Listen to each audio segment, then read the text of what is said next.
You said, oh yeah. Okay, we are live on the YouTube.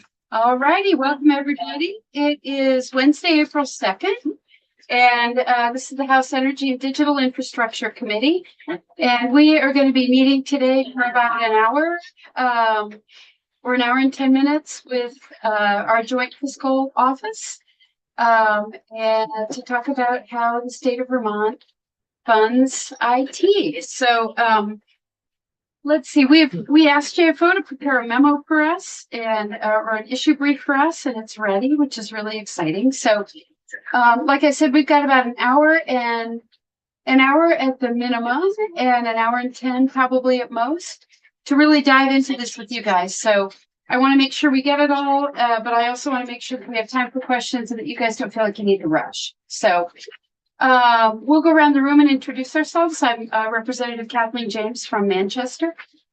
Just in time. I'm Scott Campbell from St. John's, Caledonia, Essex District. Richard Bailey, Model 2. Chris Morrow, Wyndham, Windsor, Bennington. Michael Southworth of Caledonia. Christopher Howland, Rutland 4. Graham Kleppner, Chittenden 13, Burlington. Laura Sibilia. All right. Lisa Goddard, IT consultant for JFO. Pat Blocker, committee assistant. Thank you. I'm Erica McKellar with the National Conference of State Legislatures. Great. And thank you so much for all of your help Yeah, too, and letting that testimony for later today. So, all right, over to you. For the record, James Duffy, Fiscal Analyst with Joint Fiscal Office. And I'm Emily Byrne, Deputy Fiscal Officer at the Joint Fiscal Office. While James gets the PowerPoint set up so we can share it, we put a couple slides together. I'm here to sort of provide the high level budget context. I know you guys don't spend a lot of time, I'm eyeballs deep in the Appropriations Act all the time, typically with the Appropriations Committee, but it's sort of important context, I think, before we dive into the details of IT spending. So I'll go through just sort of high level budget stuff that should be swirling in your head as we talk about IT funding. Don't put us out. Right, yeah. And then James is going to get into the details of IT budgeting, and I'll be here. I have my experience as both. So I used to work in finance and management, and in some departments and agencies in the executive branch. So in terms of experience from being a business manager, trying to balance your budget and figure out how to pay for IT, I have some weird, different perspective from that. From sort of some history. So I may chime in with color commentary as he goes through the details, but Please do. And folks have, we've sent the memo out, but folks may or may not have had a chance to even look at it. So like I said, we can take our time here and, if we don't finish, we'll get you back. Yeah. And Okay. I think this is very right. This is the start. This is the tip of the iceberg. This is the start of the conversation. There's a lot. For us, it is. There's a Yeah, lot we did here. a little bit of IT funding learning earlier in the year around the budget, especially, but this is really the start of what I'm assuming is going to be a pretty extensive project for our committee toward the end of this session and then next year as well.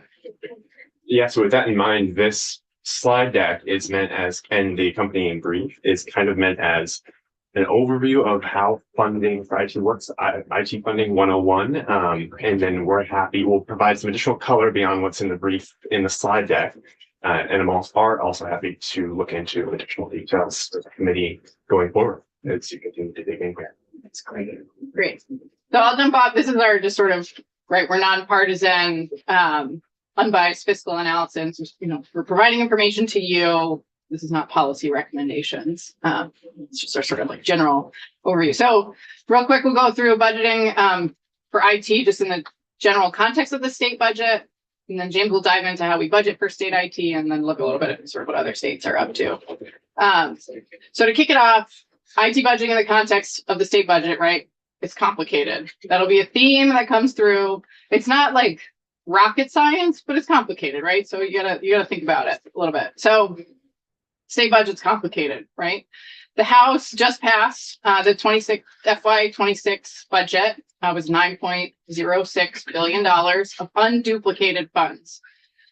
You'll also see in some of the documents, or if you add up a lot of the numbers, that 11.62 billion is actually what's budgeted in terms of duplicated appropriations. And that's an important thing for IT, is that it's actually appropriated twice. The Agency of Digital Services appropriations happen twice, and we'll sort of get into that. But I wanted to put that out there as like thing to keep in the back of your head as we go through this. Yeah. First question. So unduplicated and duplicated, when you say it's budgeted twice, what does that mean? So we're going to go into what an internal service fund is. We'll get into that in a little bit. But basically, if you're a programmatic department, so the Agency of Natural Resources or the Agency of Education, you're appropriated federal funds, general funds, special funds.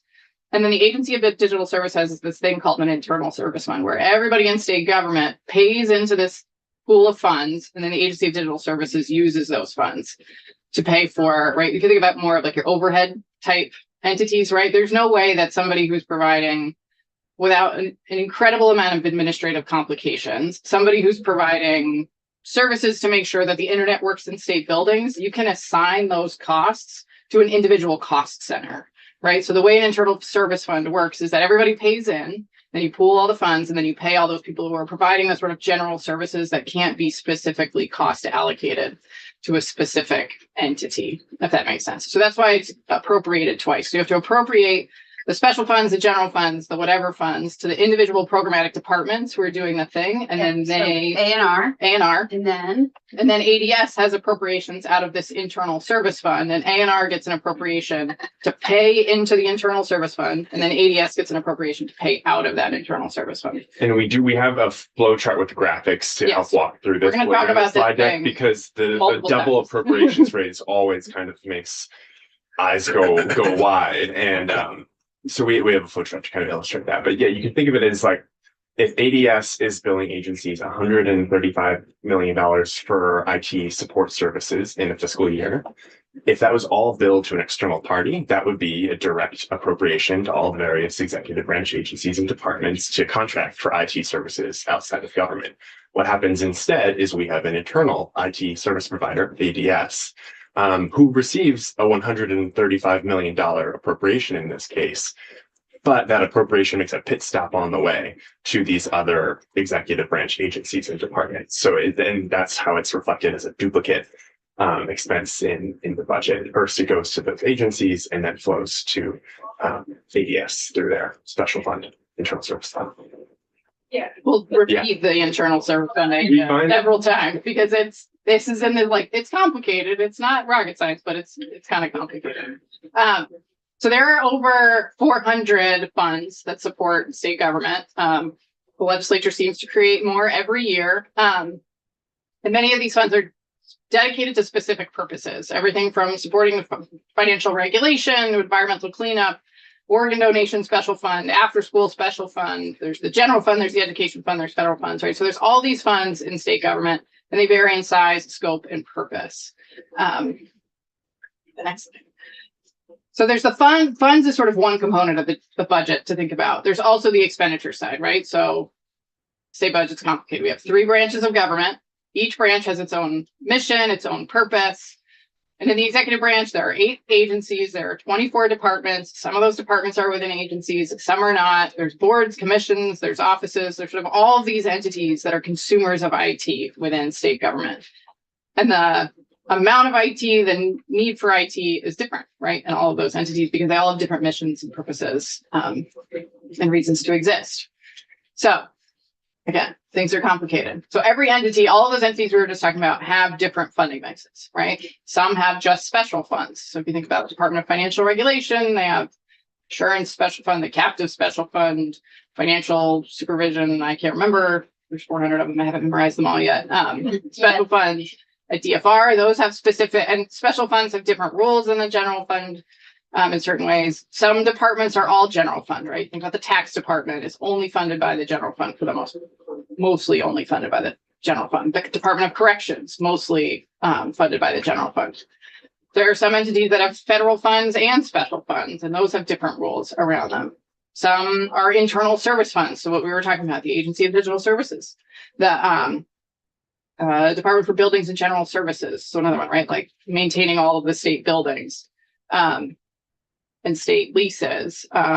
Department of Human Resources, so the sort of overhead departments are the internal service fund departments.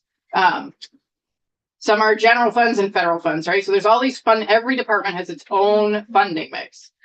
Some are transportation funds, like the Agency of Transportation. Some are enterprise funds. That's like the Department of Liquor and Lottery, where they are sort of generating revenue, and then the profits from their activities end up in the general fund.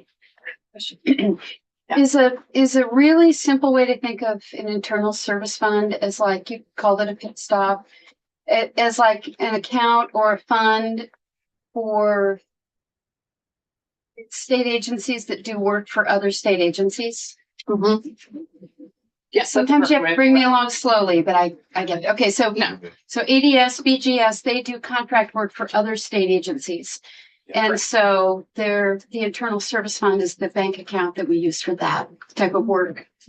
That's a perfect way to think of it. Another example is human resource services within the executive branch. There's a core human resource department that provides HR services for many different executive branch entities. There's an internal service fund that allows those HR costs to be allocated across all the different executive branch units. That's where we put money from one agency to hire another agency to do stuff. And a phrase you'll hear often is bill back to. It allows HR to bill back to the agencies that it supports, or ADS to bill back to its many clients within government.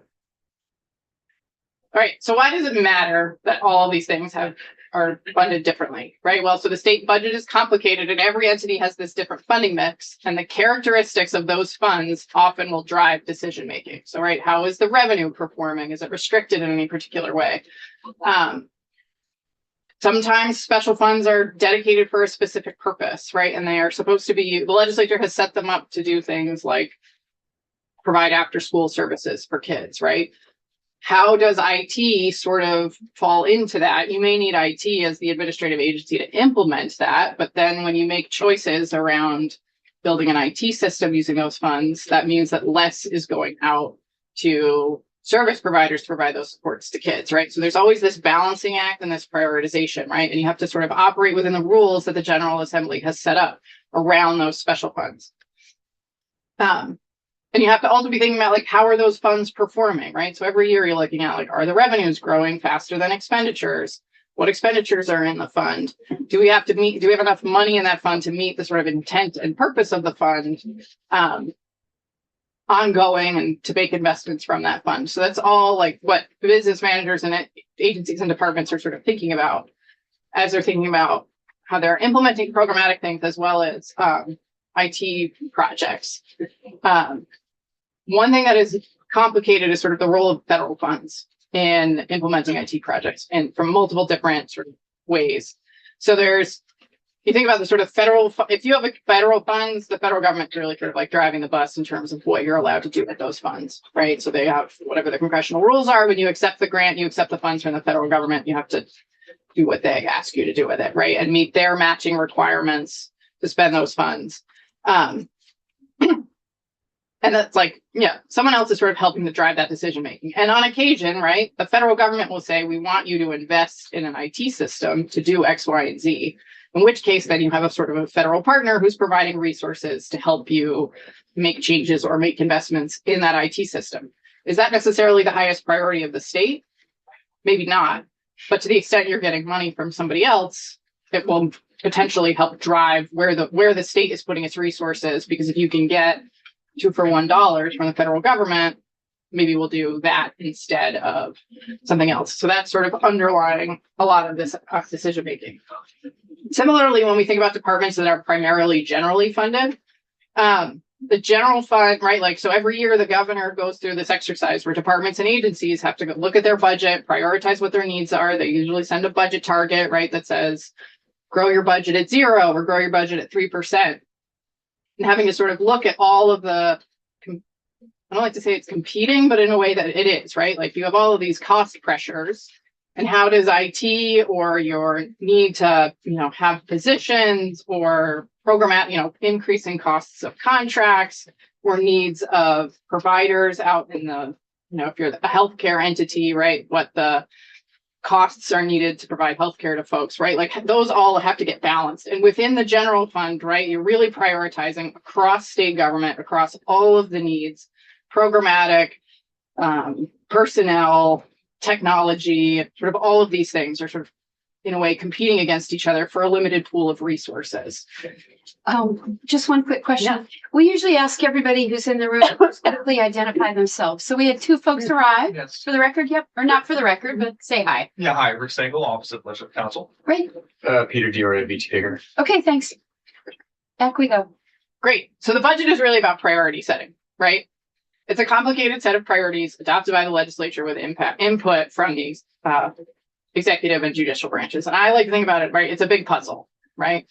Part of the reason why I like my job and I like working in state finance is like it is putting together a really big puzzle. And if you're a puzzle person, this is a great job. With no box and no picture. With no box, no picture, with the spreadsheet and but so that's right. So you're thinking about, I sort of alluded to this on the last slide, right? But you have like all of these priorities, all of these needs across state government. You're trying to prioritize what those issues are, right? And sometimes a cybersecurity issue and feeding kids are sort of at odds with each other, right? And how do you prioritize where's the best place to put your limited taxpayer dollars, right? And then there's, it's what this body engages in all the time is sort of trying to figure out what the sort of ability to pay is of the taxpayer. And then given the resources that you have available, how do you prioritize making sure that you're providing services to Vermonters? So the state government needs IT to meet legislative priorities. It's a critical piece of really any agency and department in terms of their ability to provide services to Vermonters efficiently and effectively. However, the sort of use of IT, right, is affected by sort of the historical use of technology to meet programmatic needs, right? So we have, James is going to talk a lot about legacy systems and this sort of how do we deal with legacy technology in state government. Technology has evolved very quickly over time, right? Just as well as I do, just sort of how things have changed in state government is not sort of immune to that. Like they've built stuff, I don't want to say like hand built it, but sometimes you build stuff internally and it just evolves over time based on the systems, based on the legislative needs, right? The tech itself has to be able to react to changing priorities in the legislature. And sort of they've evolved into whatever creatures they are today. And sort of that history in terms of what exists, how it plugs into other systems, how it drives, how Vermonters interact with state government impacts how it gets prioritized in terms of replaced or used. That sort of funding that we talked about, right? Each agency and department has sort of complicated funding streams and different programmatic needs. And they have to try to balance this business need, right? What they need to do the work of state government versus what funds they have available, and how do you prioritize those things? And then there's just other priorities in state government, right? So as you're working with as department agencies are working with the governor's office and then coming into the legislature, thinking through what are all the sort of needs out there in state government and how does an IT replacement stack up against all of those other competing priorities in state government. So that's my little table setting. I don't know what the right term is. I like the table setting because what it has me thinking about is, and I'm curious to see whether we're going to learn that this is a parallel situation. But I think about big, important investments that the state needs to make on an ongoing basis that we sometimes set aside because it seems too expensive or we don't have the upfront money, and then we fall behind and we worsen our situation. So I'm thinking right now about pensions, I'm thinking about school construction, I'm even thinking about our climate work where there are upfront costs, that we sometimes set aside or leave behind or don't want to take a bite out of, and then it becomes a problem for us later. So that's the table setting in my mind when we think about state IT funding and how we save for it and budget for it and plan for it. So I'm into this. So thank you.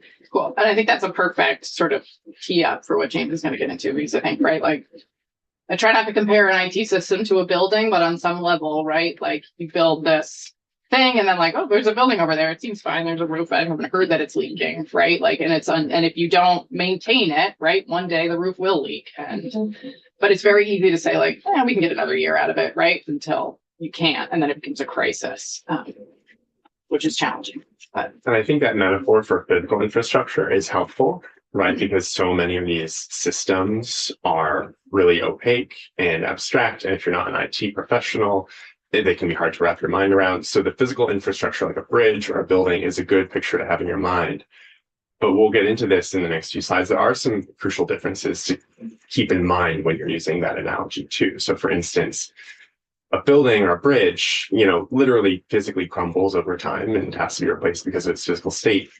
Many state governments and federal government and just the public sector writ large are using what we're going to call and define as legacy IT systems, which could theoretically be used for a long time, right? There's no physical infrastructure that's actually deteriorating, but the problems come in when those systems are now so old that maybe the software programming language that it's based upon no longer has many professionals in the field who know how to use it anymore. So you can't hire to support it, or it can't speak to other state systems that are newer and can't interact with these old legacy systems or what have you. So just keep that. I think it's helpful to keep that physical, like bridge or building infrastructure metaphor in mind with that qualification. I think I want to add one more thing to put an even finer point on the centrality of state IT. It is state government. It is government actually, and it is how government delivers services, and how it manages itself as well. It could not be more central to what we're doing. So I really think that this is important. Thanks. Thank you. Yeah, and I think the COVID era really helped put a fine point for a lot of people, right? With unemployment system crashing in states across the country, all kinds of other digital systems being strained, our reliance on digital systems more than ever because physical delivery of services was curtailed during COVID. So I think there's a growing realization for those who didn't know it like 5 years ago across the country that these are really, do kind of fit the bill of infrastructure. You could call it digital infrastructure if you like. Yeah. So We do. I think we will. It's a great idea for a committee. Yeah. So as Emily has said a couple of times, it's complicated. And that's true of the state budget. It's true of IT in general. I mean, even just the phrase IT encapsulates so many things: hardware, software, cloud services, cybersecurity, all of these different components. So just for the sake of a high level discussion, it's helpful to use some stylized simplifications to start. So one that we're going to introduce up front is operating IT costs versus these one-time discrete system modernization costs. And they're helpful. They're not formal definitions that you'll find in any state codes necessarily, but they're a helpful way of kind of breaking the universe down into buckets. So operating costs, when we are talking about that in this presentation, we're talking about expenses that are kind of day-to-day routine. It's your Microsoft Office licenses, it's your email services, it's your basic network connectivity, right? Making sure all state buildings have internet connections. And these are often, we'll say up front, covered through annual budgeting processes. These have fairly well-established processes and funding sources to make sure they're covered, because these are day-to-day expenses that have been part of state government operations for some time now. Then you can consider the other bucket as kind of these one-time system modernization costs, replacement of an unemployment insurance system, replacement of a database, replacing old physical computer mainframes with maybe a new cloud-based software. And these, in the history of both Vermont state government and most government entities in general in the United States, have been funded through kind of large one-time appropriations without a dedicated annual funding source or reserve fund, that kind of thing, like you might see in the capital bill, where there's an annual process for appropriating and allocating those funds. And my color commentary, right? That works so long as there is a bunch of one-time money that is available to set aside for these projects.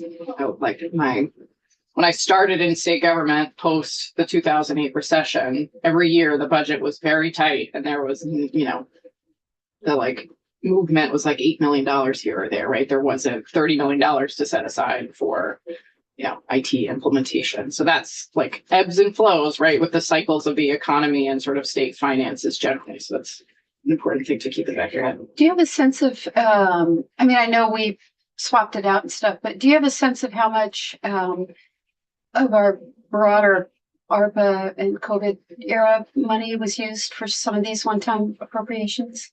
We can get more information on that. I'd be curious to know. Yeah, and there were sort of like two functions of that, right? I can't remember off the top of my head if you could use the COVID money itself for IT projects, right? Because it had time restrictions on it, and using federal funds is always complicated because you got to tell them what you're doing, and they're want to make sure you're doing things that they allow. But what did happen with all of that COVID money is there was also all of this general fund that was, either generated by just sort of changes in behavior, and also having the federal funds available meant that we could spend federal funds instead of state funds. So there was a bunch of general fund that was created, like that was available at that time that got set aside. So we can sort of look at how much of it was the actual COVID money versus how much of it was a consequence of having all the COVID money made funding available for that purpose. And the other piece in the federal puzzle in recent history too is the bipartisan infrastructure law, or Infrastructure Investment and Jobs Act.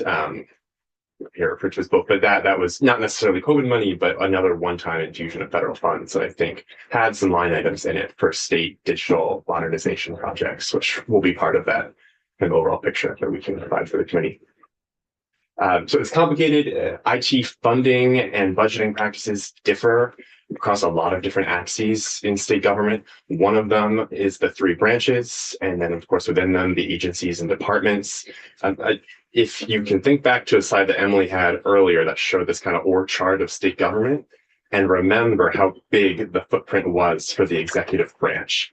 I'll just highlight that a lot of this presentation will focus on projects and practices within the executive branch, simply because the mission and diversity and technical nature of a lot of what the executive branch does leads it to have a much bigger digital and IT footprint than, say, the judiciary or the legislative branch. Not to say the judiciary and legislative branches don't have IT needs or spending or modernization needs, but a lot of this conversation is kind of dominated by recent projects and practices within the executive branch for that reason. Another axis that practices differ across is not just agencies and branches and departments, but specific projects. I mean, even within one kind of business unit or agency of state government, you'll see projects funded with different funding stacks. Maybe it will use a lot of federal money and use some state funds as match. Maybe it's entirely state general fund appropriations, or maybe it can be a mix of all three. Maybe it's agencies kicking in some of their base budget as well as a one-time appropriation to the special fund. So every project can look different. And also, I think legislative engagement in those projects, because they can be so complex or relatively straightforward, will also vary. So at this point, we're just going to pause and define a couple of terms. Again, these aren't formal state government definitions, but are useful for this conversation to get us started. So you'll hear us talk about legacy IT systems or legacy digital infrastructure. This is a term you'll hear widely used in conversations about public sector digital modernization. Really what this refers to is old, outdated systems, which, like I said earlier, might still function. But where the rub comes in is when those old legacy systems can no longer adapt to changing user needs or other kind of contextual factors. Emily talked about federal funding earlier. Federal funds come with a lot of strings, different reporting requirements. It might require you to disaggregate certain expenses for certain reporting requirements. Federal requirements might change, and oh no, our system, which is based partially on software from the 80s and has been grafted onto a bunch of different times since then, is so brittle and inflexible that it can't really adapt to meet this new request from a really important stakeholder.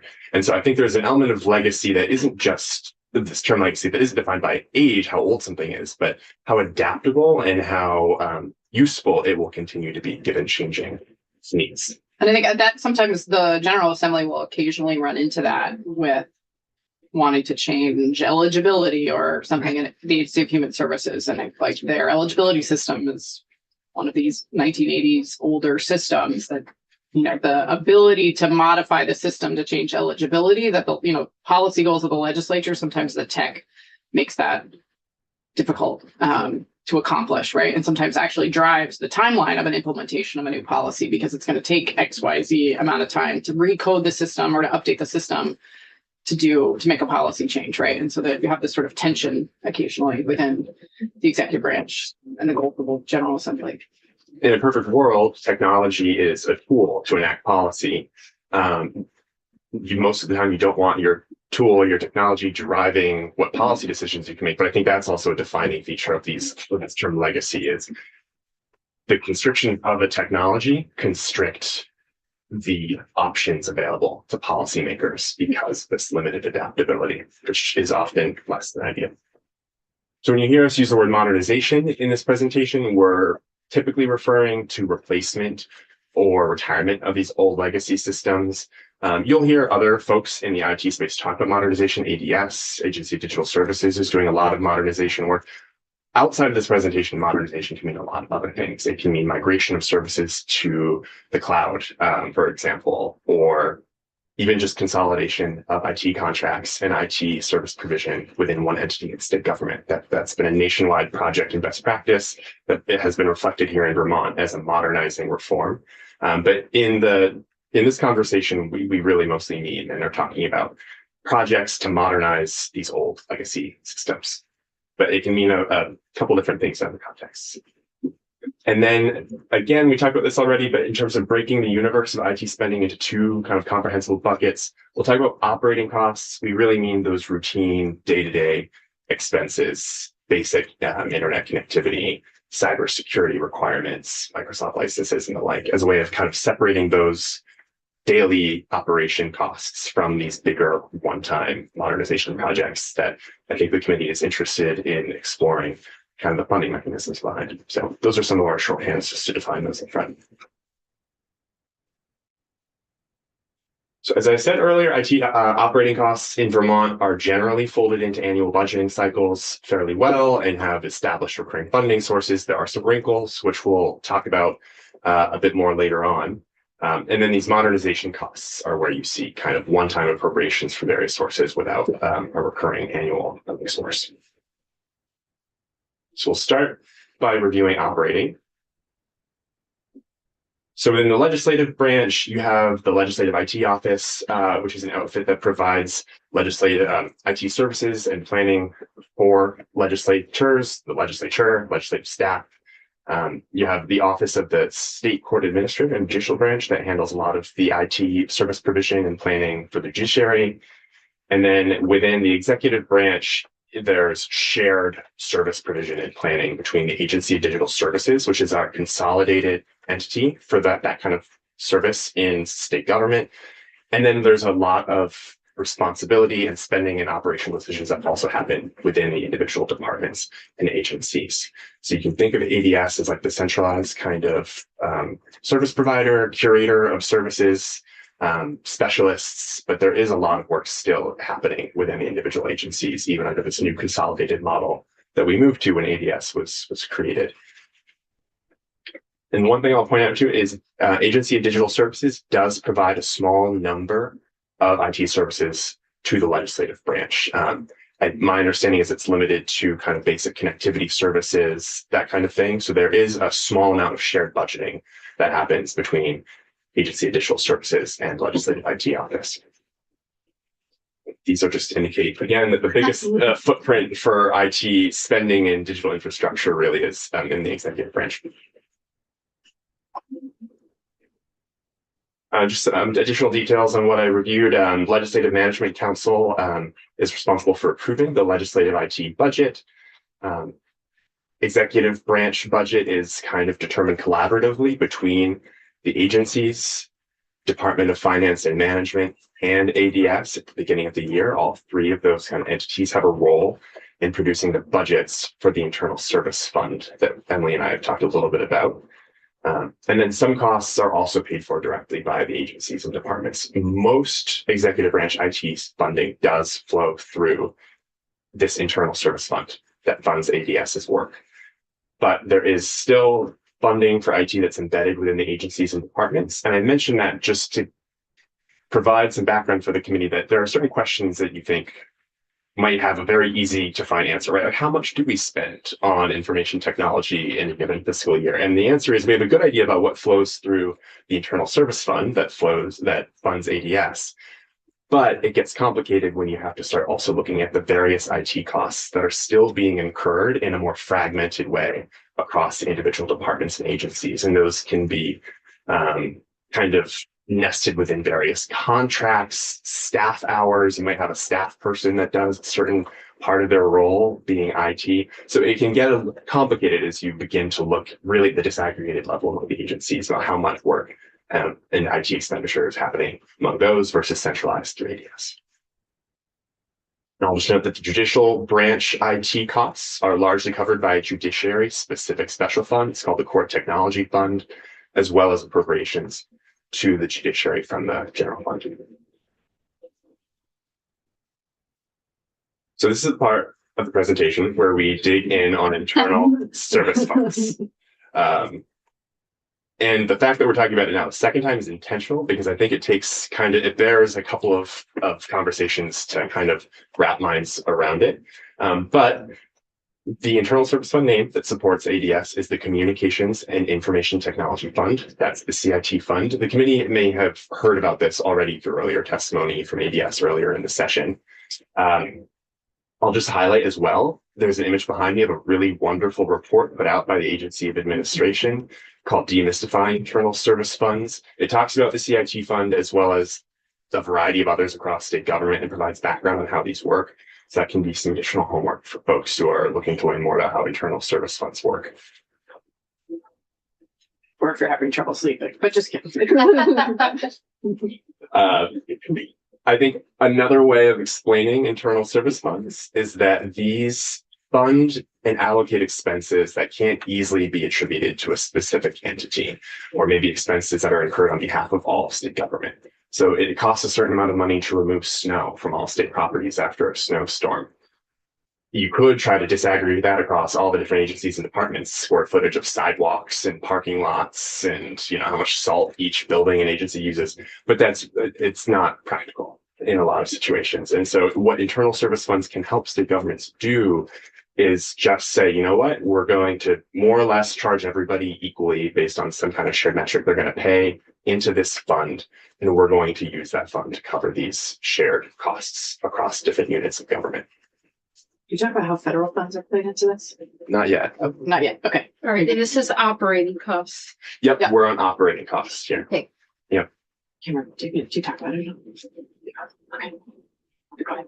Well, I think it is useful to flag though. Okay. That there is another benefit of internal service funds, which is leveraging federal funding opportunities. Yeah. So one of the things, right? So a lot of what state government, not a lot of, part of what state government does, right, is implement programs on behalf of the federal government.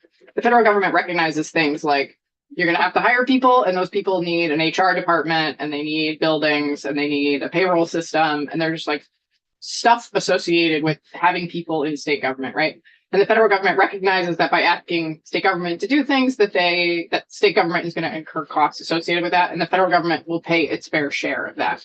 So the benefit of an internal service fund is it's actually a mechanism to bill the federal government for their sort of share of administrative overhead. So one of the things the internal service fund gives the state government this mechanism to bill and bring in federal funds. I think this is way before my time, but there was a time where like all of these sort of internal service, Department of Buildings and General Services was all general funds, right? But if we can draw federal funds into that and relieve pressure on the state general fund, then we can invest that in other things. So the other, the federal government, part of their audit process will look and make sure that they're, that we're not overcharging the federal government, that they're paying their fair share. It's being allocated to all of these funds, but it helps sort of share the love, if you will, across all the payers. At the risk of too much detail, how does this relate to an indirect rate? Indirect rate. Oh. Yeah. That's a great question. And I need to think about that before I answer it. In the hot seat. Because if the feds will recognize an indirect rate, Correct. which then can get applied to, whatever the grant is. Yeah. And then presumably that would include it's stuff that would be billed to the internal service fund. Yeah. Anyway, And I think part of the calculation of the indirect rate at the individual departments includes things like the overhead expenses Yeah. that are billed from those departments. So that's sort of, yeah, it all connects together. I'm sure. Just wanted to. Yeah. If, No, that's a if great an question. An easy answer to that. Okay. I don't think there's any, I'll think on it. Okay.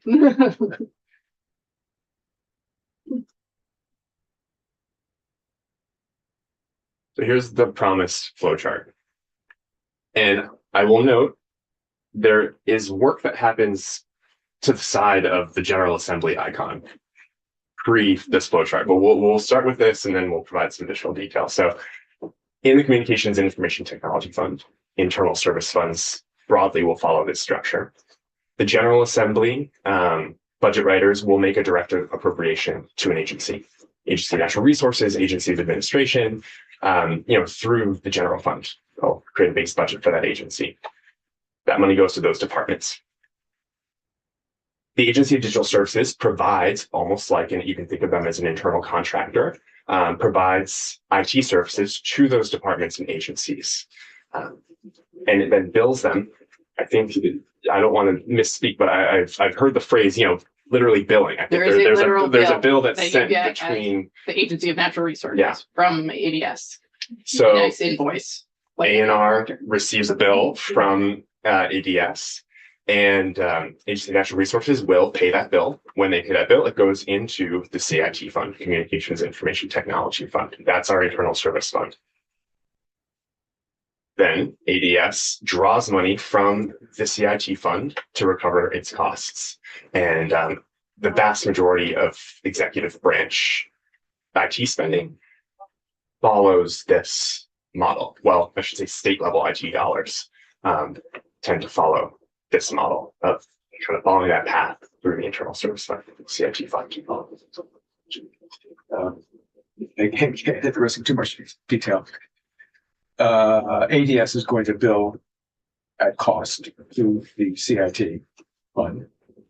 Does the CIT fund bill the agencies and departments also at cost, or is there an opportunity to bill a little above cost in order to accumulate money in CIT fund? That is a really good question, and the short answer is there are different cost allocation methods that ADS/the CIT fund. I mean, you can kind of think of them as kind of the same in this conversation, right? The CIT fund is the ADS bank account, right? So yeah, ADS/CIT fund will allocate costs differently depending on what kind of service they're providing. So things like network costs, just basic internet connectivity, those are billed on an even headcount basis across all of ADS's clients, right? Because you can't really break apart that can't disaggregate that all that easily. We all need internet, so we pay into it equally based on what your agency's headcount is. There are other methodologies that will charge based on, sorry. I'm just going to say, so something like that, you can't actually bill at cost because the two things aren't analogous. So ADS is billing the CIT fund for exact costs, whatever the costs are, personnel costs, contract costs. But they're billing through the CIT fund, they're billing the agencies on a per capita or per desk cost. For some categories. For some. Yeah, and then there about 2 slides from now, we'll get into more detail about this other way that they can bill, which is based on demand. It's their demand service category, where ADS can charge depending on the service based on how many hours of their specialist's time an agency might have used. And ADS has an hourly rate for its IT professionals in that circumstance.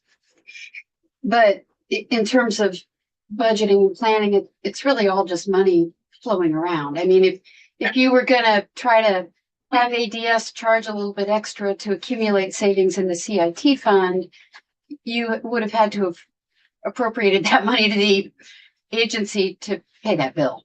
Right. Okay. Right. And there is that, depends on the service, how you bill it back.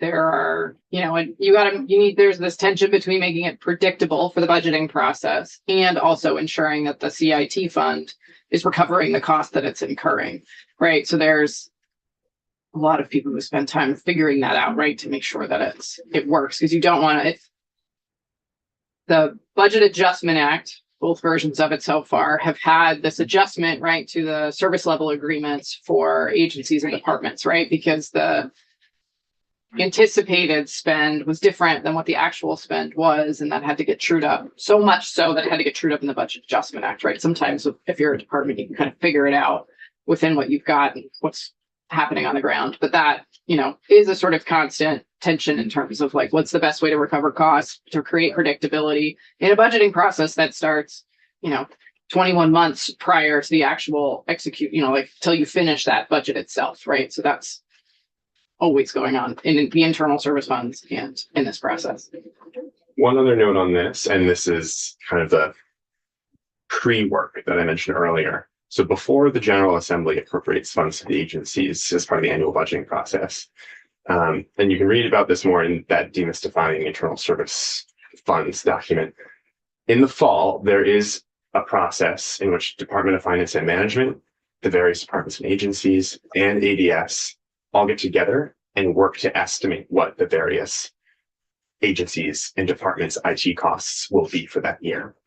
And so that allows there to be a very close match between what ADS knows it's going to bill them for and what the agencies and departments know they're going to be charged. And that allows budget makers and appropriators to build the ADS budget into the statewide budget, right? Before the actual kind of budgeting process starts. Those three entities get together and kind of estimate what the IT costs are going to be for the year and what we should count on flowing through the CIT fund. So I just say that to add that there's collaboration that happens outside of this flowchart. Agencies aren't necessarily surprised when they get their bill from ADS.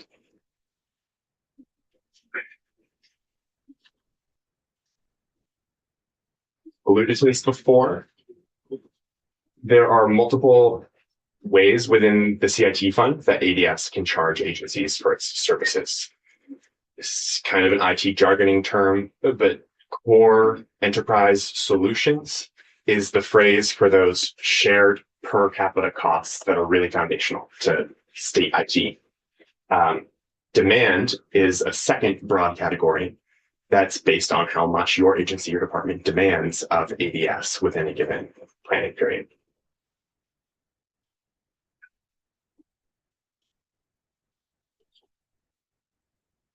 I'll just add that when you hear more about the internal service fund, CIT fund from ADS, and about these service categories in particular, they will probably go into more detail about various subcategories within demand. There are, I think, 4 or 5.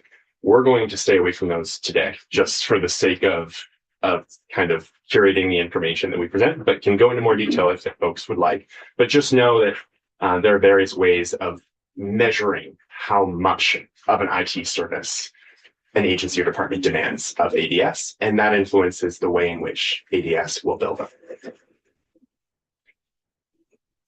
This will be my segue line before we talk about modernization funding. The CIT fund is mostly for IT operational costs in state government.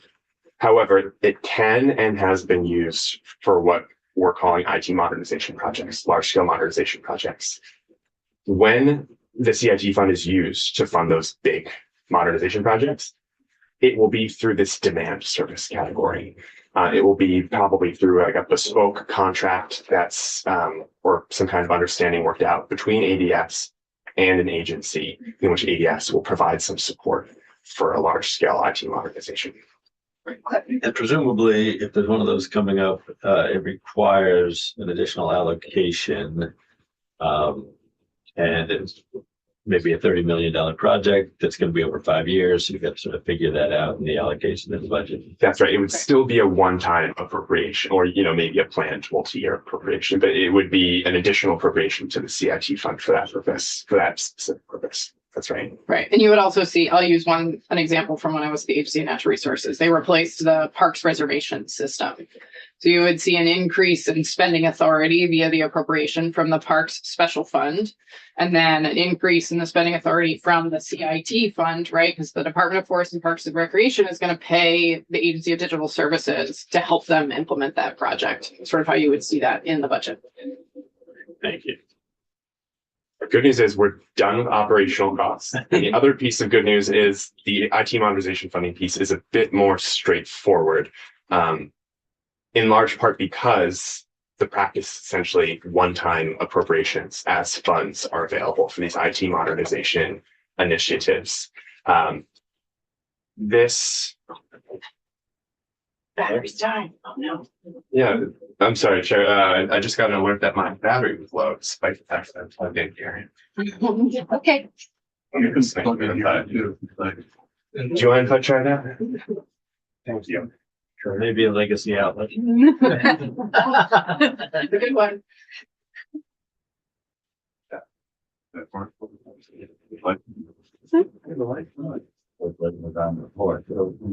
but We can sprinkle the telephone for lights line.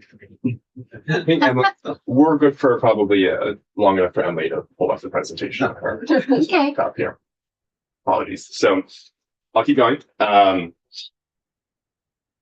The short answer for IT modernization funding is it's done as funds are available through one-time appropriations, but there are a couple different vehicles that can be used. We just talked about an interdepartmental transfer to the CIT fund through that demand service category.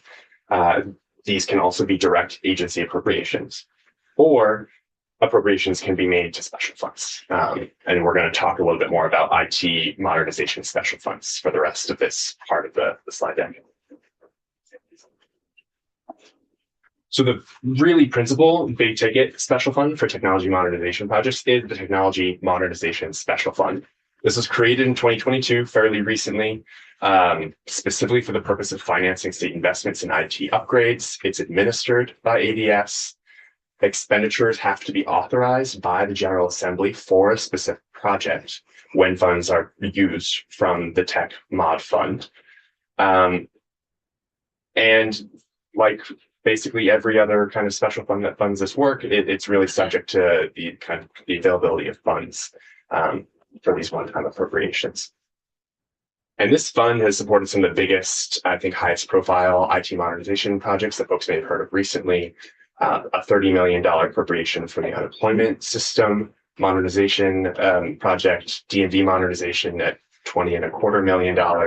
Some of it has gone towards the ERP financial system upgrade. This is a repository for big appropriations in recent history. Is it easy or hard for JFO to pull a history for us of appropriations to this fund since it was set up in 2022, just so we know? Yes, and I think that's not a big. No, and I can also tell you that there is no request for appropriations this fund FY26, and there weren't any appropriations in FY25. So it's really FY22 through 24 is my understanding. Okay. Yeah, Rep. Sevilla? Yeah, and I would be interested in knowing if there are any appropriations that went there that were not federal funds. Sure. We absolutely. Do you have your computer ready? Yeah, that's a good point. Yeah, you mean direct appropriations from the state money versus Perfect. dollars dropped in from the feds? We had, post-COVID, a pretty significant opportunity to do some modernization. But, you really hit it, Chair, with this, how do we maintain that over time? And I don't know that there is. So I suspect that most of these are federally. That'll be interesting to learn. Okay. And so if our plan is federal funding, it could be problematic. Yeah, I think that Vermont really is in a place where we're thinking what's next, right? We have these big infusions of federal money. I think my understanding of the fund is in the past capital funding had played a role in IT spending, but had proved problematic over time as Vermont's bonding capacity went down. The lifespan of bonds, of state government bonds, doesn't always match up very well with the lifespan of an IT system. And so that's not the practice that I don't know if there would be interest in returning to, but it does seem to me that there's a broad question of what's next. Vermont moved away from bonding for IT. These federal funds are gone. How are we going to do this? Right, and I think these funds are general funds, not federal funds put into the IT mod fund. You usually can't, I'm pretty sure you can't move federal funds into a state special fund. They have to live in the state federal fund box. Now they may be used for match or they may be used to draw down federal funds, but the federal funds themselves wouldn't sit in the mod fund specifically.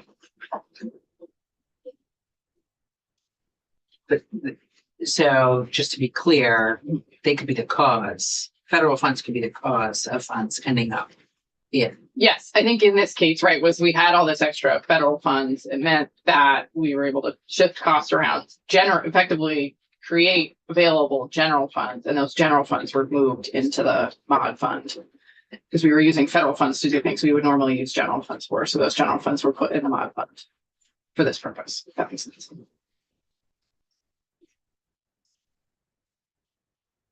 There are some other special funds, really principally one that can be used for similar purposes to the Tech Modernization Fund. The principal example will be the Tax Computer Modernization Special Fund, which specifically funds IT modernization efforts and system upgrade efforts within the tax department. This is also funded through appropriations from the legislature.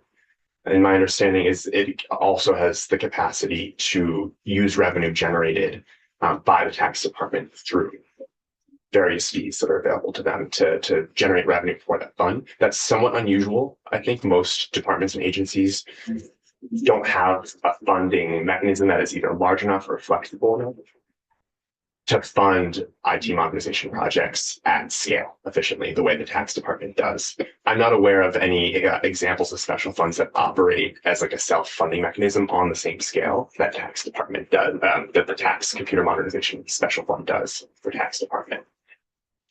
Yes. Yeah, I'm sorry. Go. and who reviews that fund? Sure. The Joint Fiscal Committee gets a report from the tax department every year on that fund. We can send you the latest version if that's helpful, but it's, yeah, it has a sort of an overview of what the balances are, what's coming into it, and what they're sort of anticipating spend is from that fund. And it helps with the modernization of it. And who weighs in on the appropriations out of that fund? The appropriations committees would. Lisa. For the record, Lisa Gobbin, Joint Physical IT Consultant. The Workforce Development Project IT system was funded by a special fund for workforce development as well with the Department of Labor. So that's another system that this committee has discussed. So I'm just raising that.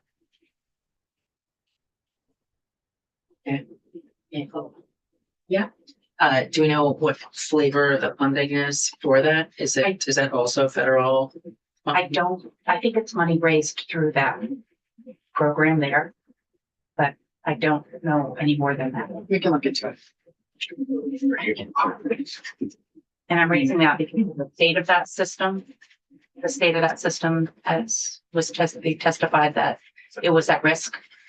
The implementation of that system was at risk. Yeah. And I think most of those on the labor are federal funds. So, and again, like who's reviewing those and who is reviewing the appropriations out of there. Who has been? I would say, Madam Chair, this is definitely something I would hope with a committee of jurisdiction that we would towards consistency with other. You're taking this. So, And in addition to that appropriation history for the Tech Modernization Fund, we would be happy to do any follow-up research that would be helpful on kind of what the oversight and the driver of oversight has been for that special fund. That would be helpful, I think. thanks. Yeah. Jack, you could scroll down, please. I'm gonna have to duck out. I'm meeting at 10. Thank you so Yeah, much. if you have any questions, It's really James will helpful. find out the answers. Okay. I'm staying here. This is just to reiterate the bottom line again. I think this is a key takeaway that the IT operating cost system is fairly well established. There is a big question mark about how and if work of large scale modernization will be funded in Vermont going forward. One wrinkle I'll add, and this is something that the committee is familiar with on the topic of operating costs. I think the CIT fund is an example of seems to be a fairly well-oiled machine. It's operated in the same way for some time now, and there's a well-defined process. The committee is aware that there is a $15 million request for a general fund transfer to the CIT fund contained in the governor's recommended budget for this fiscal year, which is meant to address some of the drivers of chronic deficits in the CIT fund. The CIT fund is a very well-established process for billing for IT costs, but despite that, there are some modernization efforts taking place on the operational side to help the CIT fund truly reflect the costs that ADS is incurring and address kind of a chronic deficit spending issue that has been occurring in the CIT fund in recent years. And I think that as it passed the House, that the 15 million was knocked down to 10. That's correct. Yes. Okay. Just confirming. And some of that has to do with, oh, sorry. Go ahead. All right. Well, go ahead. I'm going to ask some questions. Go ahead, Chris. Well, I just want to clarify that. So some of that has to do with the year that it's built back in, right? That's correct. Okay. And that, in fact, what's now a $10 million appropriation in the House budget is entirely about that arrears billing practice. There are other drivers of CIT fund deficits. For example, ADS has been using the same hourly rate for some years now, and that hourly rate no longer reflects the costs that it incurs for those staff hours. And so any costs that are billed at hourly rate are billed at a deficit. Just as one other example of deficit drivers within the CIT fund, but yes, the appropriation that was requested, or transfer rather, that was requested for this year is meant to address that kind of billing timing issue.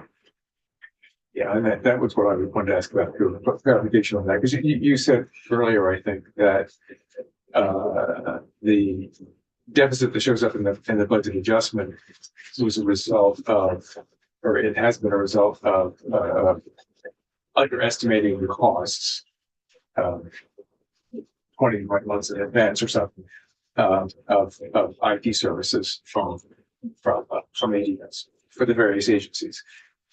But I guess I had understood it was actually a function of the billing method being in arrears rather than currently. That's correct. And it's sort of both, actually, because you make a budget at one point in time, right, and try to do your best guess of what something is going to cost at the beginning of the budget cycle.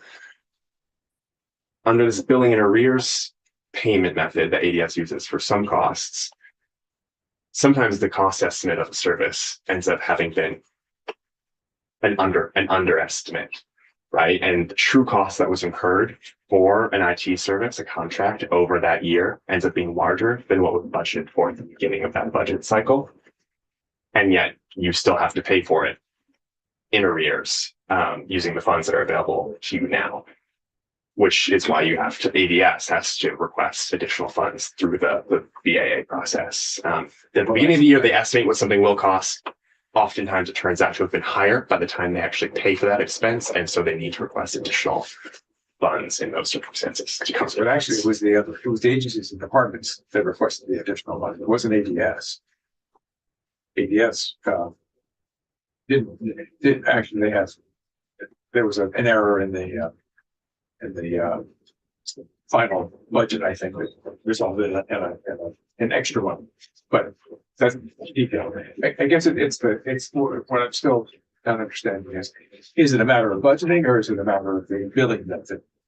And it sounds like my answer to you it would be it is a billing method that makes accurate budgeting difficult to do. Okay. All right. Leading to underestimated costs in some situations. Okay. Thank you.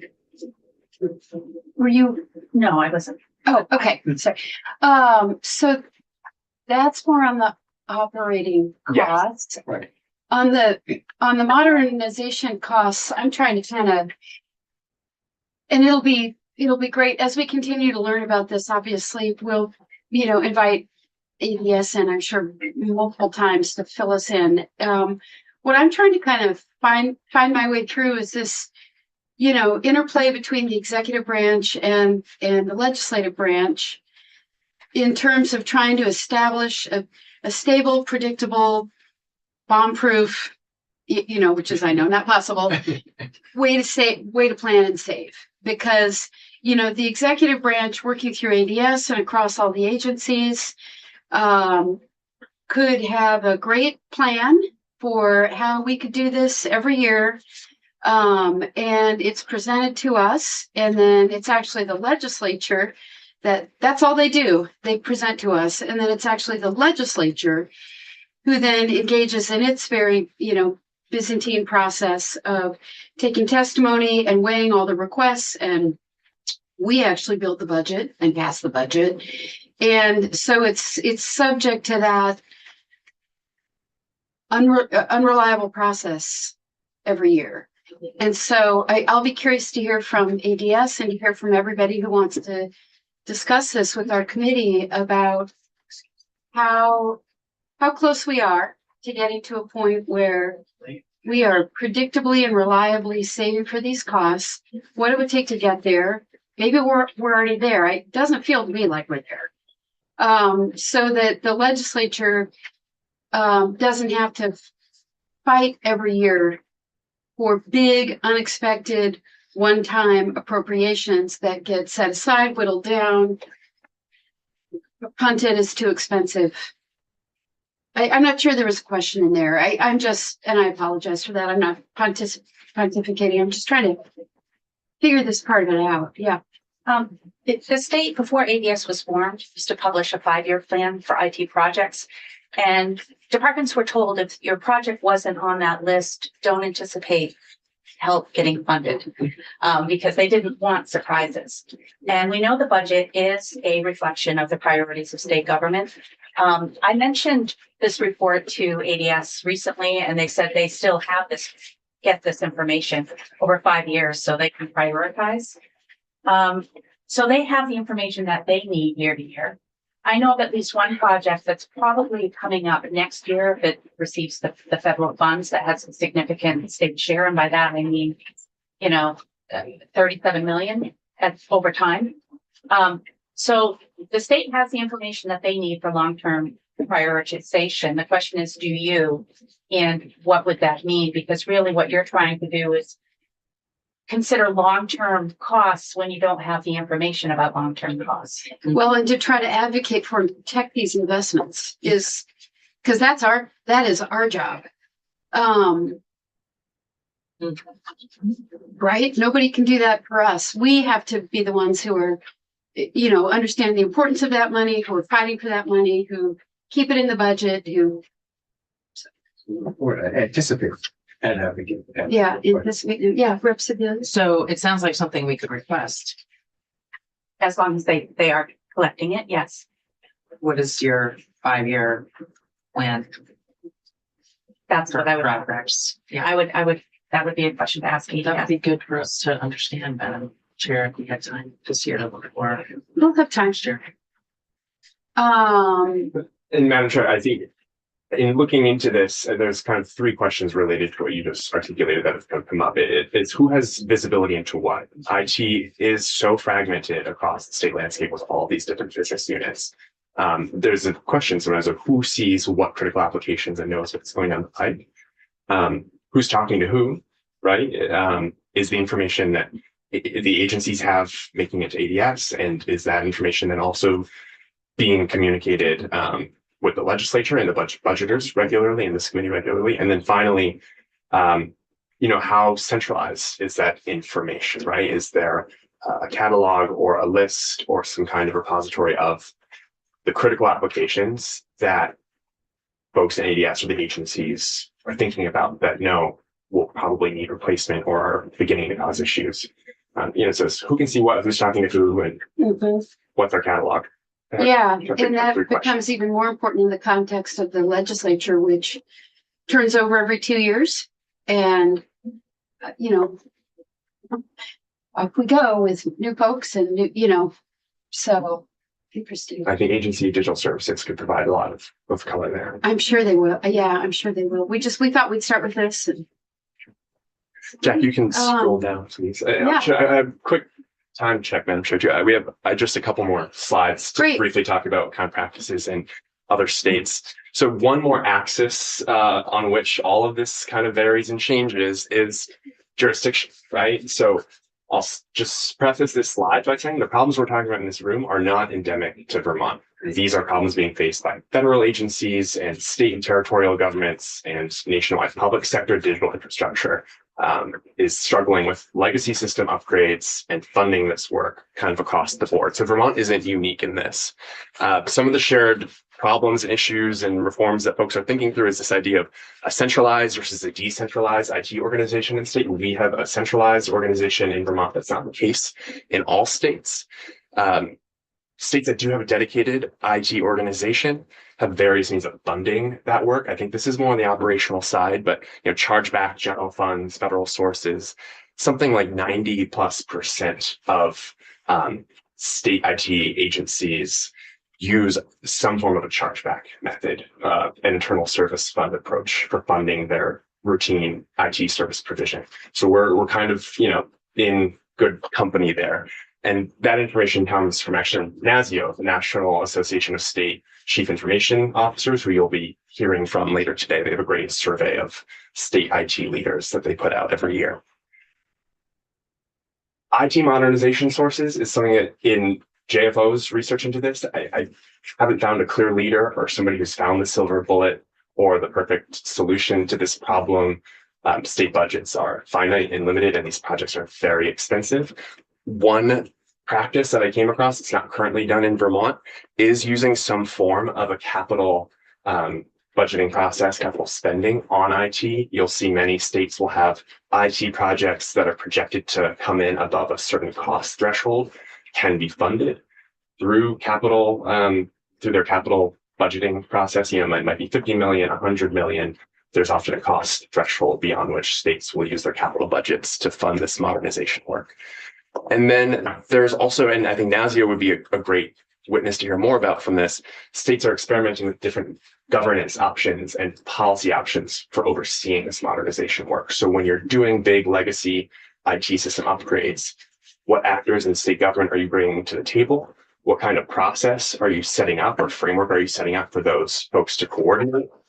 If you're doing a prioritization framework for what projects get funded with finite resources, what does that framework look like for decision-making and prioritizing? The states are experimenting with those models. I actually think in Vermont, an interesting kind of example of that would be something like the Clean Water Board, which in the clean water environmental world is a body that recommends funding investments for clean water improvement projects every year. And it's composed of various stakeholders, and it puts forward recommendations for spending finite resources across many different investments, similar to what we do in the capital bill as well, right? The executive branch has recommendations for what it would like to see done. The legislature considers and ratifies those recommendations.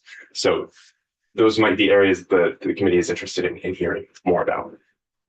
Jack, you can scroll down to the next slide. And so that's kind of the end of what JFO has prepared for the committee today. Top takeaway, obviously, again, it's complicated, a lot of complexity here. Talking to a lot of different stakeholders across and outside of state government is really necessary. Wrap your arms around this. But happy to take questions from the chair and from the committee. That was really helpful. Rep. Putner? Can you scroll back one, Jack, to the map of the US? What do the colors mean? Nothing representative, and I apologize for that is leading in this graphic. This is just a graphic of the United States with pleasing colors. Matching colors. Yeah. Worried about being lumped with Louisiana. It was interesting that we were in with states that we often are, like Minnesota and Washington, and states we often are not, like West Virginia, Louisiana, and Tennessee. It's a really good graphic design note for my future presentation. These don't mean anything. It gave the outlines different. I figured that out by trying to study that. That was really great. That was, yeah. So, sorry if I missed it, but do any of your states just put a set allocation in a special fund that's kind of lockbox until it needs to be, dispersed for IT projects? Like if we just say put in $10 million every year into the IT fund, it was interest bearing, and then as things come up, instead of going to the bond, we have a fund to work from. I can't say that no state or territory has that. In looking into this issue, I didn't come across any recurring appropriation practices to IT special funds, but that isn't to say that there aren't any across the 50 states. I think that's possible. I haven't come across any yet. Is that a good question for NACIO? Did I say the acronym properly? I've heard it NASIO. I don't really. NASIO. I couldn't say for sure, but I think that would be a good question for them. Great. And we have Sean McSpadden coming in from Oregon as well. So maybe we've got some of our national folks coming in. Hopefully they can give us some insight into that. Yeah. And I look forward to both of those testimonies too. Great. Thank you. Thank you so much. Oh, yeah. Rep Bailey? Yeah, maybe you can't answer this, but if we do these massive upgrades to these computer systems, will future upgrades be easier and less costly? Or is this going to continue forever?